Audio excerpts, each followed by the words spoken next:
I'm sensing the tenuousness of our being awake as an indivisible body, heart, and mind. And that this feeling, this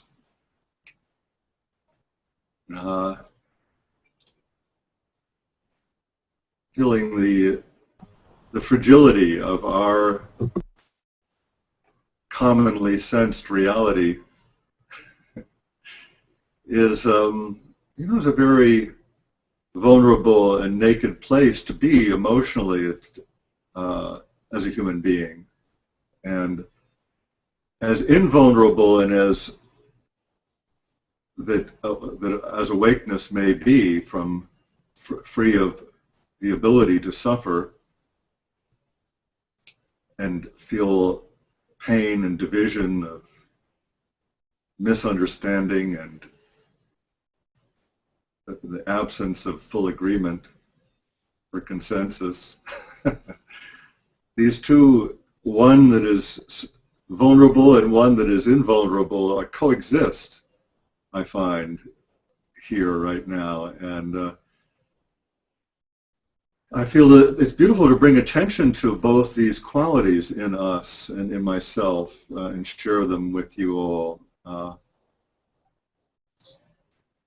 And that we're like surfing on this wave of unconditional love and undivided attention. And if the content gets too important,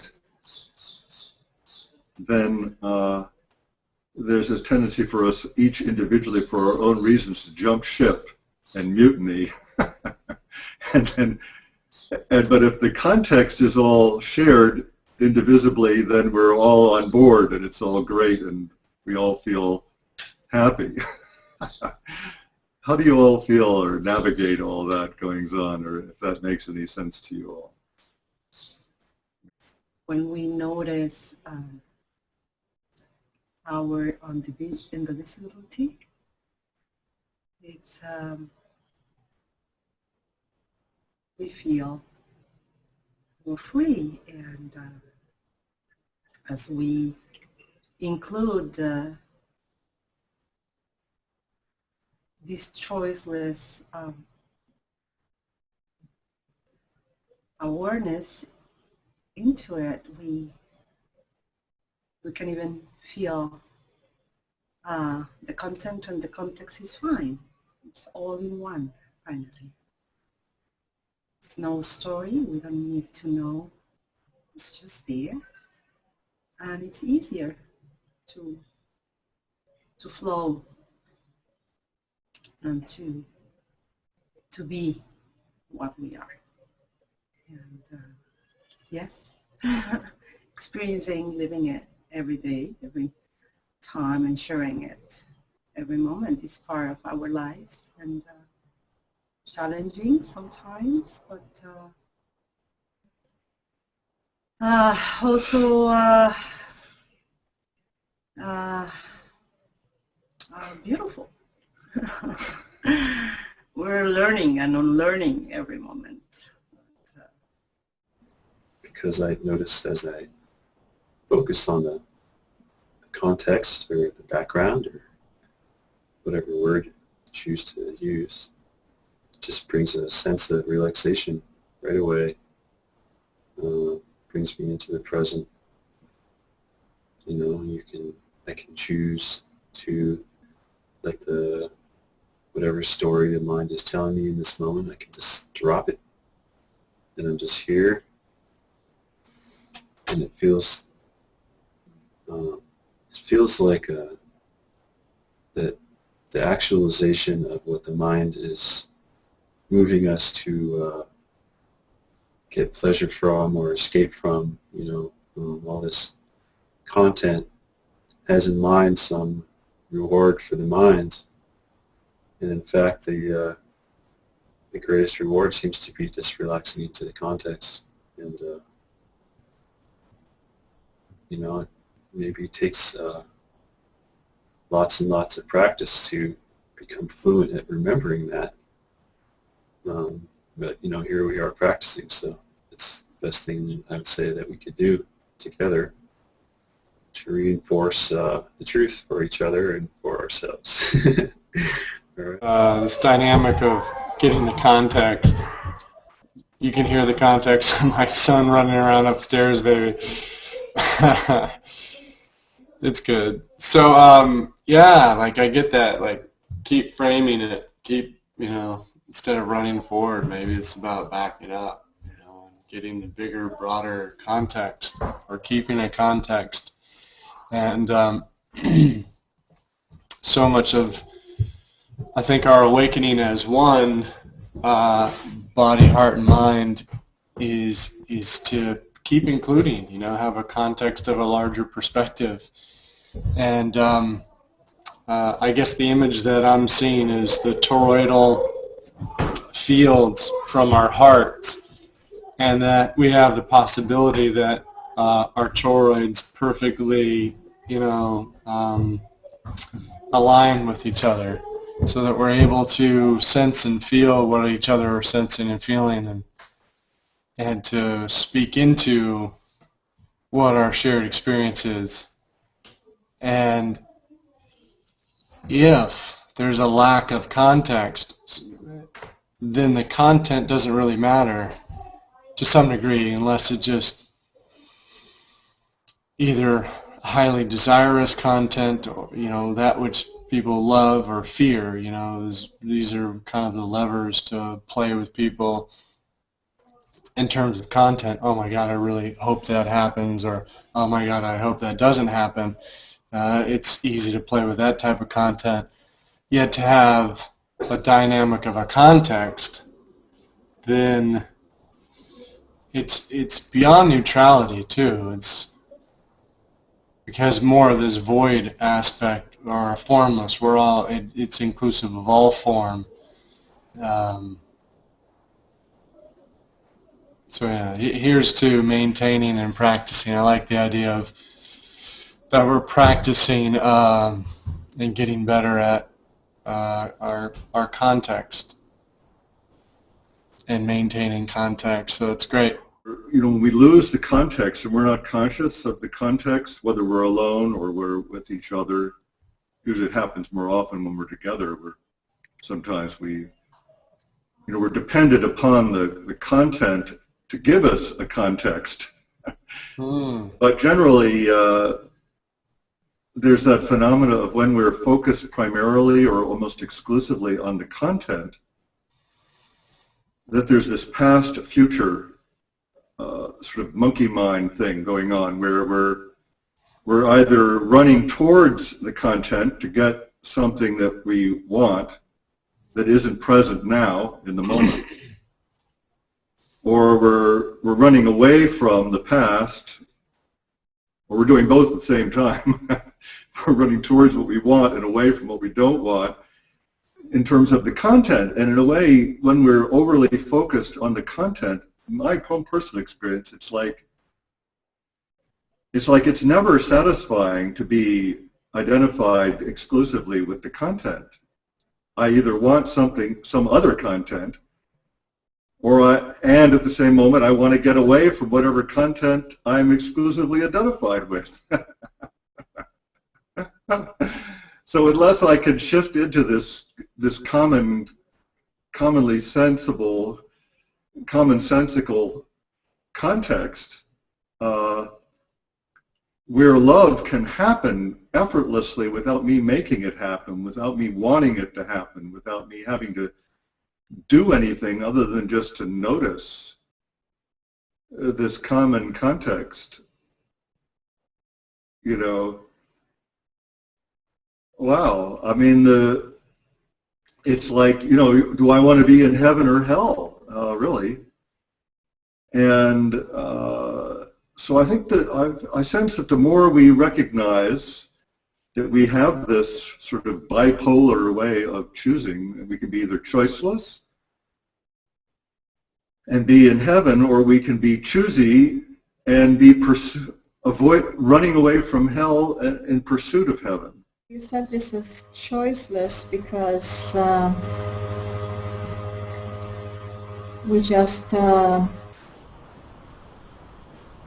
guess, travel wherever this leads us, and we're not trying to navigate, or we're just open to wherever this goes. Is that what you said? I would say that we're really not going anywhere. We're always here. This is a timeless, eternal now in which past, present, and future are all being remembered, revisited, reconsidered, we're literally remembering, reconstructing the past by how well we embody it and witness it alone and together.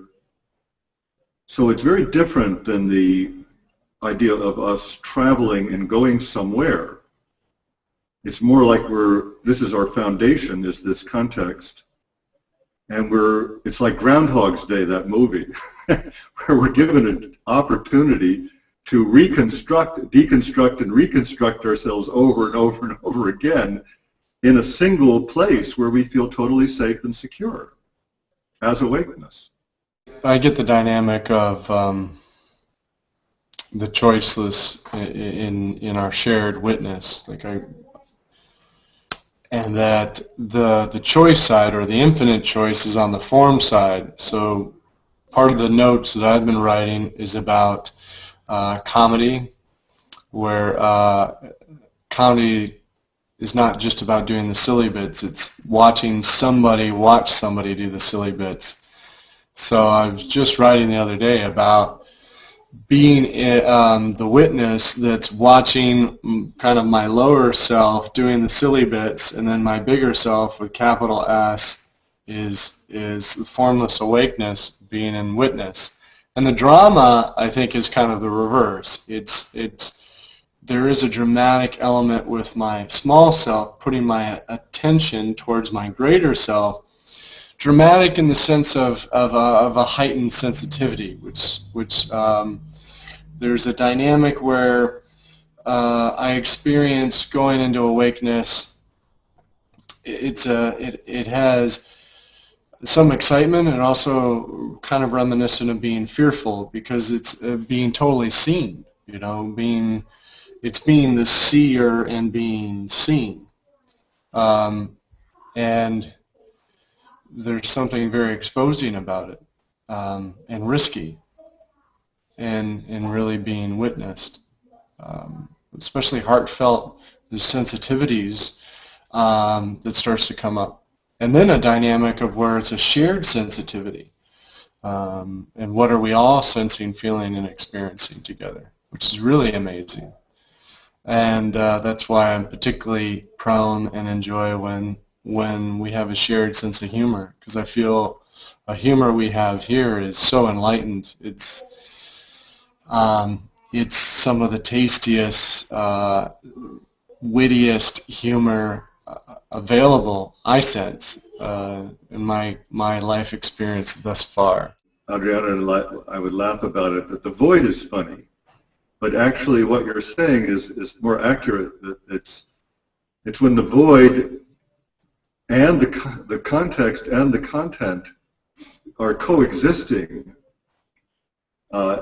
with their differences, the form of our imaginations and how we're behaving and is really very funny. It's very enjoyable. Makes me laugh just to look at it and feel it. With you all, it's hilarious at some level. So it's certainly not either or. I mean, if I was just the void, I would be there would be no content, and I would just be here looking at being the nothingness, not even observing the nothingness. There would be no form to observe the nothingness, so I would be nothing. It's the two contrasting form and formlessness coexisting and co-creating together that is so fantastic. And sharing it. and sensing how we are literally, just by effortlessly attending as awakeness to the content, that we are, by our very presence, revisiting, recalling, remembering, reinventing, recreating, we're recreating, we're playing with the content. You know? When humor shows up in our space, especially since it's our shared sensitivity, you know, one of the dynamics, I think, when people feel paranoid is that they're laughing at me. Or there's something I read a long time ago that says there's two things that or maybe I created this. It's the spirit of the joke and how serious we take ourselves. This is how something will land. You know, how serious do we take ourselves? Like, are we able to just laugh at our ways of being? And two, was the joke meant in good spirit? Like, I was just teasing, or really meant it sweetly, you know, that type of thing. So this is a little bit of the dynamic. What I see in terms of our awakeness hangouts, when humor arises, it's a very inclusive, integrating humor. To me, the whole dynamic that comes to me here visually is that when you're focusing on any content, in order to provide an artificial sense of oneness, which is really what content's trying to do, you have to constrict the parameters, you know, in order to create this temporary shared sense of community.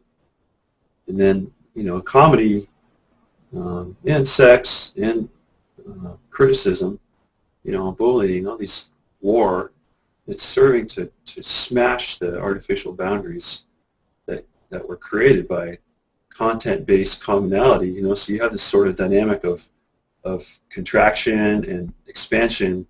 You know, like comedy so often serves as in music too. You know, in art even, it's a way to vent frustration at this feeling of constriction. You know, and comedy is often very crude language and very crude content. You know, it gives people this feeling of having an escape valve. And popular music is the same too. You know, you're sort of speaking about forbidden topics.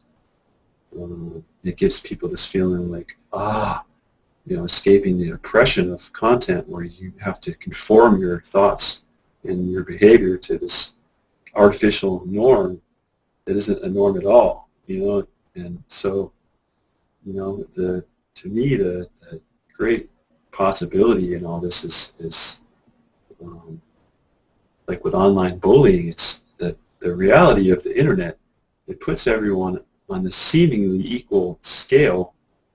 You know, there's a equality in anonymity, and it can be used to express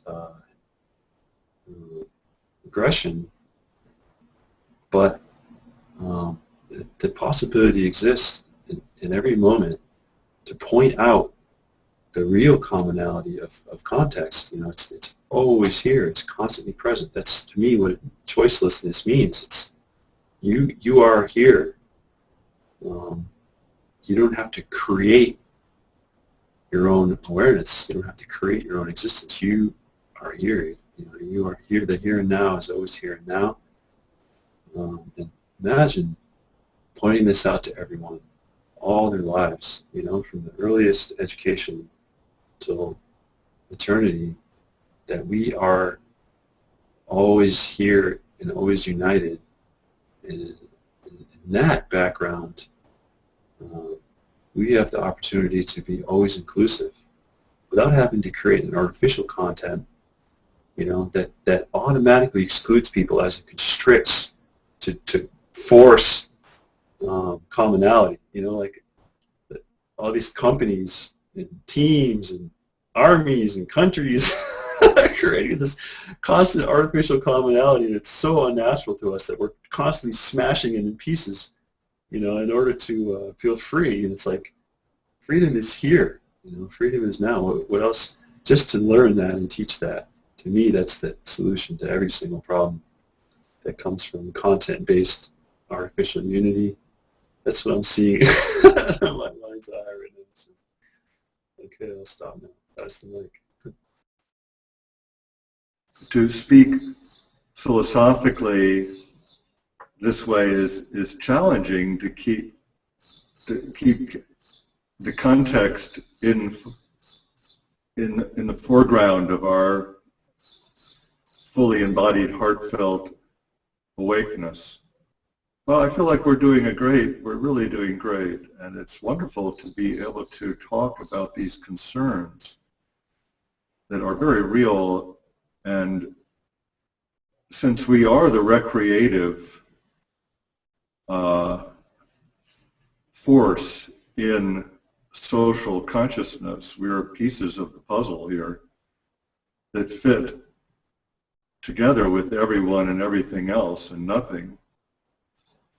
I'm really glad that we're responding, we're maximizing our ability to respond to life as it is showing up in our lives in this way. And yeah, I appreciate, Brian, you bringing us to the topic of cyberbullying and sexaholiking, whatever it is. Texting. And what you said, Gary, about, it's about trying to break down the contentious, being trapped, people feeling, especially the youth, feeling trapped in the contentiousness of the world that they are growing up in.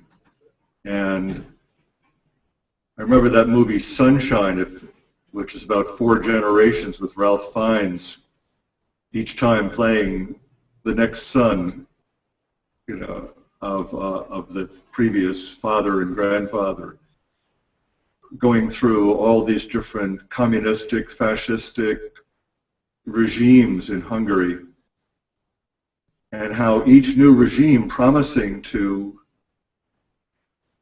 perfect and offer something better than the previous one, and killing off everybody that was against the new regime. That's what we've been doing, and it's just absolutely insane. And we can't change being trapped in this rigid, unfeeling, unconscious contentiousness, this content-laden cultures, plural, by attacking it with rocks and stones and bullets. And so what we're exploring experientially here as a practice, it seems to me, is a way of just stepping out of all that conflict into where it, as you all mentioned, and embraced and shared, that there is this place where we're already free, we're already okay, where we all can be loving and sensitive and compassionate and empathic and co-creatively fluid, taking in past, present, future all as a single indivisible whole, individually and indivisibly together. It's absolutely beautiful. And this, obviously, to me, is what nature has designed us to wake up as, to realize and inherit our free-spirited joy and love as pure intelligence, as pure, awake, aware intelligence at a cellular level, emotional, mental, intuitive, personal, and transpersonal and social, a multicultural level. We don't have to change the content at all. We just need to include and add in consciousness of this common context that was already here all along. in terms of the relevance of our awakeness groups, if we do speak to popular topics and we bring a common sense, or our common sense, our shared understanding, then we'll be able to expand a context in which issues are being hotly debated. And maybe they're being hotly debated just from content, or, like I said, talking points. And the more that, you know, mainstream media or even other news outlet tries to make it into talking point, and talking point is a little ball that bounces around like a pinball, and we're missing the larger context. And so, again, I love how we each shared something that I feel, and if we went back to look at it, would share something in terms of the larger context of the issue of cyberbullying and sexting. To me, the joke of being awake is to realize that there's no content. You know, content is empty, and context is full. You know, and the joke of the world is that all the suffering comes from turning reality on its head and saying that there is no context and it's all content, right? And, you know, that whether it's cyberbullying or, you know, real life bullying on the school bus, or, you know, sexting, or real life sexual harassment in 8th grade, you know, it's all this behavior has very harmful emotional consequences when you leave your true self and assume a false identity and proclaim that as your reality. And of course there's going to be all kinds of endless chain of consequence, right? And you know that the society is programming our children away from the context and towards endless content, and this continues into adulthood and continues into death. And it's all complete and utter bullshit. You know, and how else can you put it? It's an absolute lie. And so my desire is to turn society completely on its head, to turn the code around and tell people the truth and educate them truthfully and tell them who they are. And all problems are solved with awakening. To me, you know, that's the only problem we have.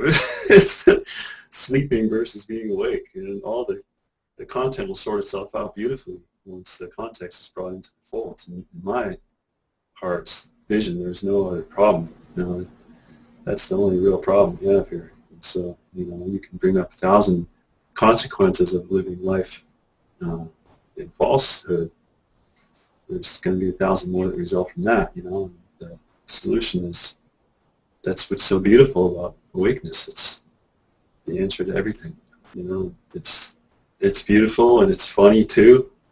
It's funny to see truthfully. You know, your eyes have been seeing falsely all your life, for most of us anyways, and then you suddenly see, oh, what can you do but laugh? It's hilarious, you know. It's sad too, I guess, you know, to see people resisting something that brings them endless joy is pretty hilarious, you know, how fiercely people resist the truth. Really, it is pretty freaking funny, you know. What can we do? We keep going. You know, once you're awake, so to speak, it's a awake or sleep is moment-to-moment process, right? You're forgetting or remembering context, and that's the sum total of enlightenment, I would say. I'll leave the podium with that. Insanity is almost over. The sadness, and it's nice to know that. You know, whenever you feel sadness, you're not awake. Or whenever you're worried about the future or past or whatever, you're not awake. So I remind myself when I can. Add in the fact that, I mean, we've been eating and being eaten by each other for hundreds of millions of years, and so we're a little bit distrusting about merging with each other, because either we're going to be a cannibal or we're going to be cannibalized.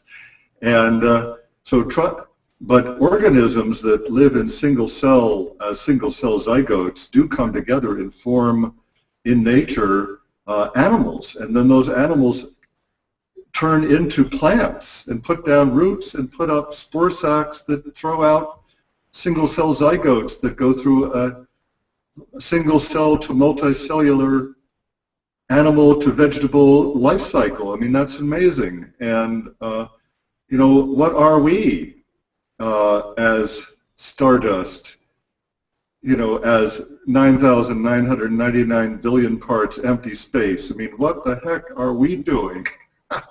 Who do we think we are? What do we think we're doing? And that the fact that we share and can share to enormous benefit this heavenly place of being a single consciousness, that we share an indivisible witnessing, which is at the very pivotal axis, timeless axis of this eternal now moment, which is, it's always this now moment. It's always now, as Eckhart Tolle talks about, and so many others have. We're all pointing to a common truth. And it seems that as we evolve, each of us and all of us are noticing more every moment as a function of our evolution. And so as we become more aware of the density in any given moment of our combined awakeness, if our awakeness becomes more visible, we begin to relate to it more consciously and co-creatively. And that is what is inexorable or inevitable, I see, in our evolution as a species, in which we are individual, unique, never the same way twice beings, you know, at the level of form. And we can include this formless level, which is constant and unchanging and choiceless, just like we would include learning to ride a bicycle or learning to drive a car or go for a flight in an airplane. We can learn to eat green vegetables and monitor acid-alkaline balance and be loving and healthy and exercise and be oxygenated. And there's so many things that we can add into our moment-to-moment regimen, like this group practice, and just make a habit just by how we pay attention and how well we pay attention individually and together. I mean, it's magnificent how much creative control we have over our well-being.